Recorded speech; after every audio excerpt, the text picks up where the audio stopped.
আজকে আমরা বানাবো পাস্তা। সেটার জন্য সব রকমের সবজি সিদ্ধ করে ফ্রোজেন করে রাখা আগের থেকে, যাতে চটজলদি বানানো যায়। তার মধ্যে আছে বরবটি, ফুলকপি, গাজর, ক্যাপসিকাম, পেঁয়াজ, কাঁচামরিচ, এগুলো তো লাগবেই। সাথে আছে oyster sauce, soy sauce, tomato সসও ইউজ করতে পারেন। প্রথমত তো পাস্তাগুলোকে সিদ্ধ করে নেওয়া হয়েছে, খুব বেশি সিদ্ধ করা যাবে না, আবার কমও না।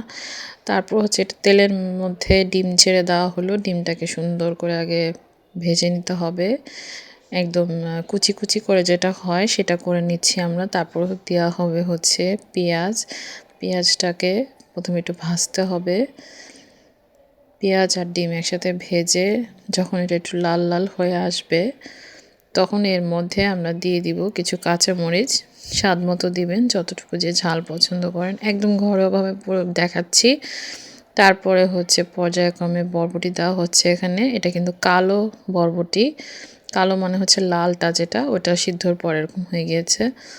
এই বরবটিটাও দেখতে কিন্তু সুন্দর আছে। যদি আপনারা গ্রিনটা নিতে চান সেক্ষেত্রে গ্রিনটা নিয়ে নেবেন। তারপর দেওয়া হচ্ছে ফুলকপি। ফুলকপিগুলোকে সিদ্ধ করে ফ্রোজেন করে রাখা হয়েছে। যারা ফুলকপি লাইক করেন না তারা এরকম একটু ছোটো করে নিতে পারেন। তারপর দেওয়া হচ্ছে গাজর। যাদের ইউরিক অ্যাসিডের প্রবলেম আছে তারা গাজরটা স্কিপ করবেন।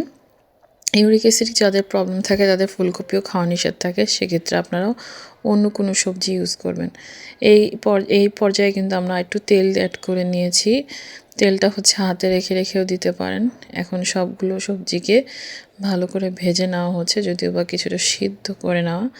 তারপর হচ্ছে আমরা মশলা অ্যাড করে এর মধ্যে পাস্তাগুলো ছেড়ে দিচ্ছি। এখানে 3 রকমের পাস্তা আছে, আরও 2-3 রকমের পাস্তা পাওয়া যায়। আপনাদের ইচ্ছা মতো, স্বাদ মতো পাস্তা পছন্দ অনুযায়ী পাস্তা নিয়ে নেবেন। এগুলো হচ্ছে আপনারা বাজারে বিভিন্ন রকমের পাওয়া যায়, যেটা যার ইচ্ছে মতো কিনে নেবেন। তারপর আমরা এখানে একটু মশলা অ্যাড করে দিচ্ছি। মশলাটা হচ্ছে নিজেদের ইচ্ছা মতো যে কোনো মশলা কিনে নেবেন, নুডলসের মশলা পাওয়া যায়। প্রয়োজন মতো মশলা দিয়ে নেবেন। তারপর হচ্ছে এই পর্যায়ে আমরা হচ্ছে ফ্রোজেন করা টমেটোটা সিদ্ধ করে রাখা হয়েছিল। যাদের হচ্ছে টমেটো রেখে দিতে চান, যে অফ সিজন কিছু টমেটো রাখতে চান, তারা এভাবে ফ্রোজেন করে রাখতে পারেন। বিভিন্ন প্রয়োজনে আপনারা টমেটো ইউজ করতে পারবেন। তো এর মধ্যে দেখেন পাস্তা কিন্তু রেডি হয়ে গেল। এটা কিন্তু খুব কঠিন কিছু না, একদম সহজ। যখন নাস্তা হিসেবে কোনো কিছু না মনে হচ্ছে কী রান্না করব, তখন কিন্তু এটাও রান্না করতে পারেন। নুডলসের মতো পাস্তাও একদম সহজ।